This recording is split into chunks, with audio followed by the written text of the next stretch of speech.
Hi, everyone. Thank you guys for joining us here this evening. My name is Holly Grand. I am with Texas Parks and Wildlife Department's Coastal Fisheries Division, and I'm going to be facilitating our webinar this evening.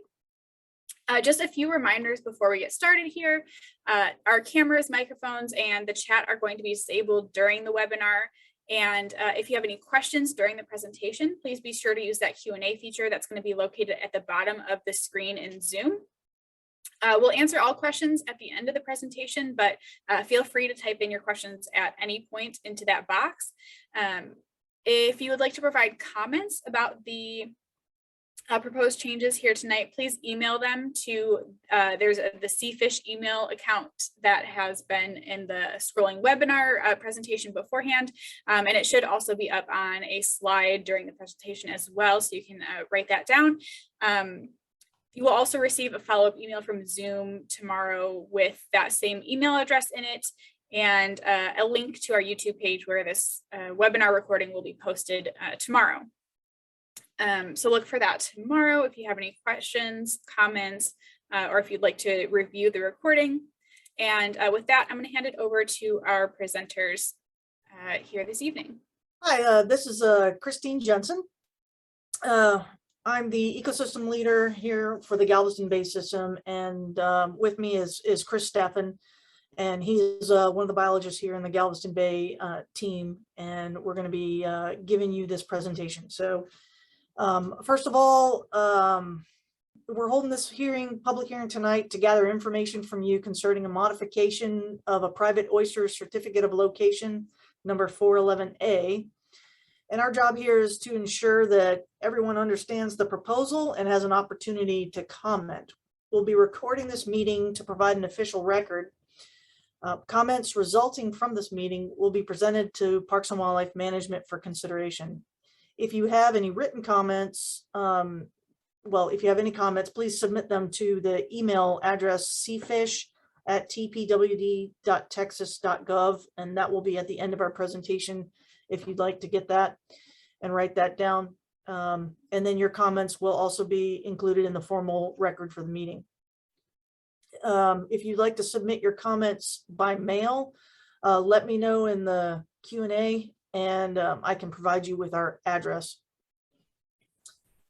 It is a requirement of Texas Administrative Code that people objecting to the proposed certificate of location changes must submit a sworn affidavit or testify under oath at the public hearing, stating reasons for the objection. Since this is a virtual meeting, we will accept a sworn affidavit, which must be notarized.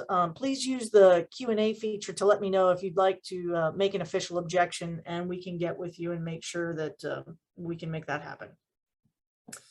Chris is going to be giving the presentation, and we will ensure that you understand the proposal and we'll listen to your concerns regarding this proposal.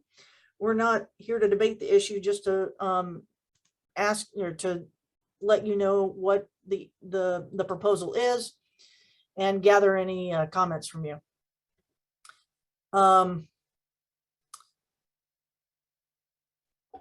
If you have anything that you would like to, any questions you'd like to ask that are not directly related to this proposal, please wait until we conclude the public hearing, and then we'll gladly try to answer your question in the using the Q&A feature as much as we can.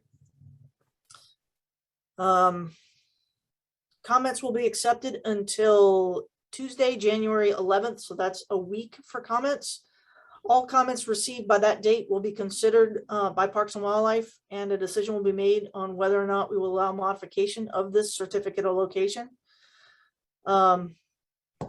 With that, we'll now go ahead and Chris will go ahead and give the presentation. So as Christine said, my name is Christopher Steffen. I'm one of the natural resource specialists at the Dickinson Marine Lab with Parks and Wildlife. And today we're presenting information on the modification of a certificate of oyster location 411A. So just a little bit of background.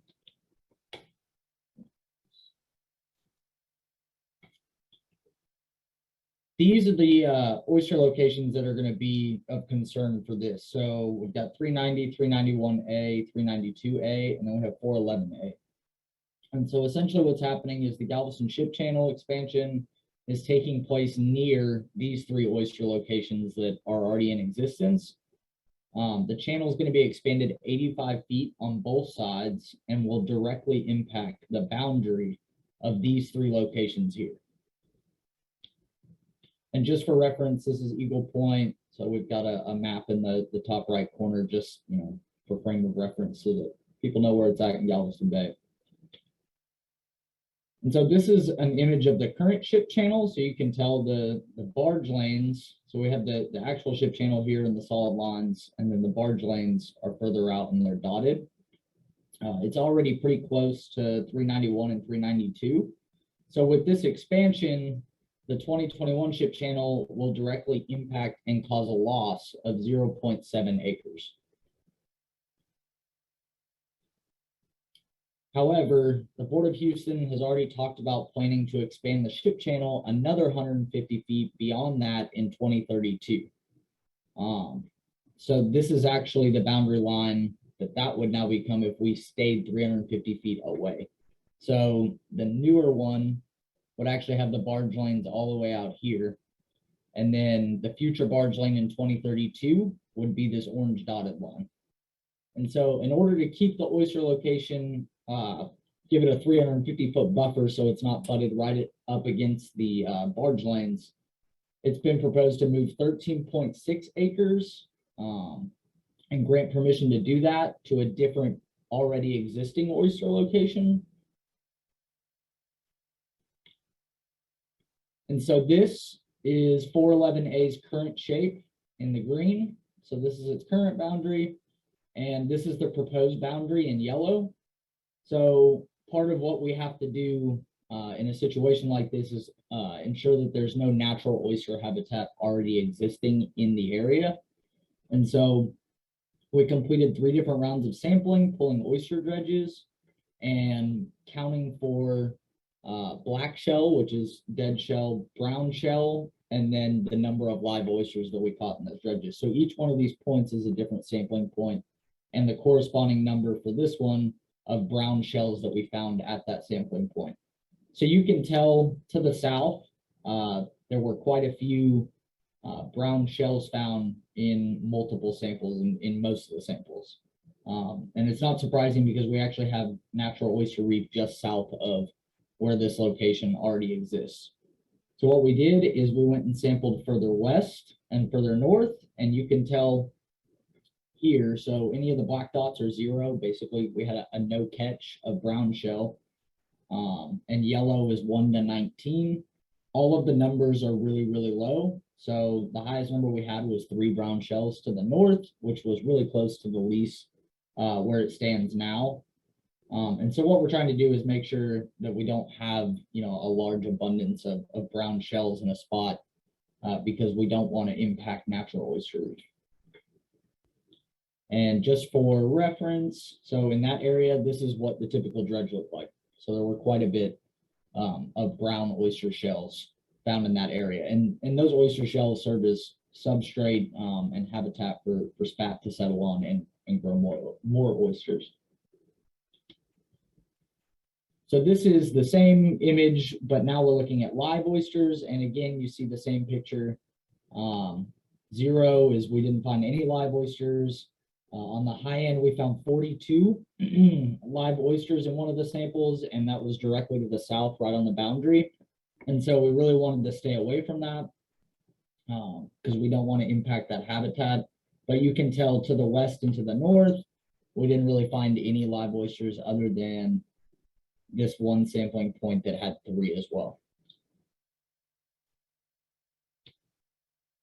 So this is the new proposed survey of what that boundary will look like. So it will take 13.22 acres from 391, 392, and 390 and move them and be added to 411A.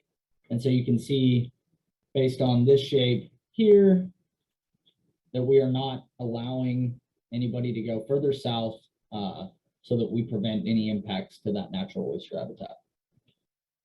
And the new lease size would be 34.96. And in summary, basically due to the ship channel expansion occurring this year and in the future, Oyster location 411A is being proposed to be modified. Its boundary is going to change.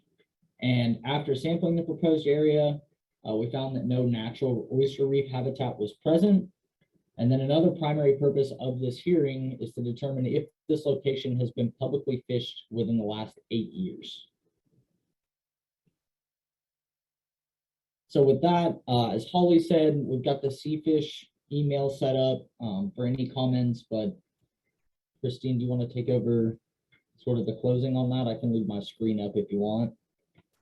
Yeah, sure. So if anybody has any questions or needs any clarification on what the proposal is, go ahead and submit that in the Q&A box. Holly, is that active now? Yep.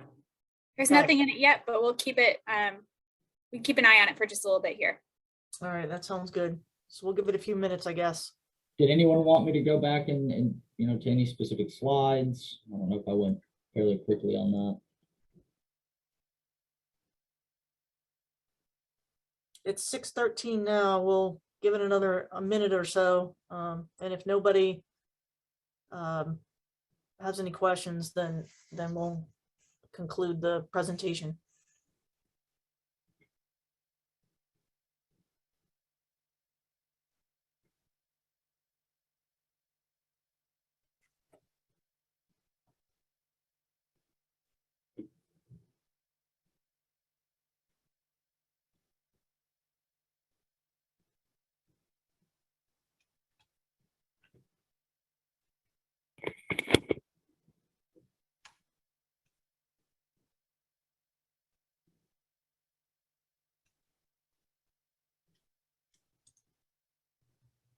Okay, I don't see any questions in there now, so I'm going to assume nobody has any. Well, If you- it'll stay open to for a little bit. I'll just talk a little bit Okay. about some wrap up here. And if anyone has any last minute things they want to throw in there, we'll give you a little bit more time just with my wrap up.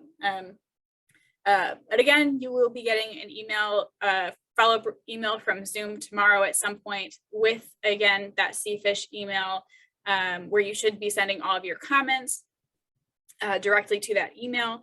You will also be receiving a link to our YouTube page where you can find this video recording. So if you need to go back and look at anything, or if you would like to share it from there, you'll be able to find the video uploaded to that YouTube channel that will be sent in the email tomorrow. And I'm still not seeing anything in the Q&A, so I think we're going to be safe to go ahead and wrap it up here. Christine, Chris, you guys have anything else you want to say before we wrap up? Just if anybody has any comments, please send them to that cfish@tpwd.texas.gov email address. And we will make sure to capture those and either address questions that you might have or make your comments part of the official record. Comments will be due next Tuesday, January 11th. Yeah, thank you so much for repeating that again too, Mhm. Christine. I appreciate that. But that's it. All So right. with that, we'll conclude the meeting. Perfect. Thank you guys so much for joining us. And we'll end here. Thank you guys. All right. Thank you. Thanks, everybody.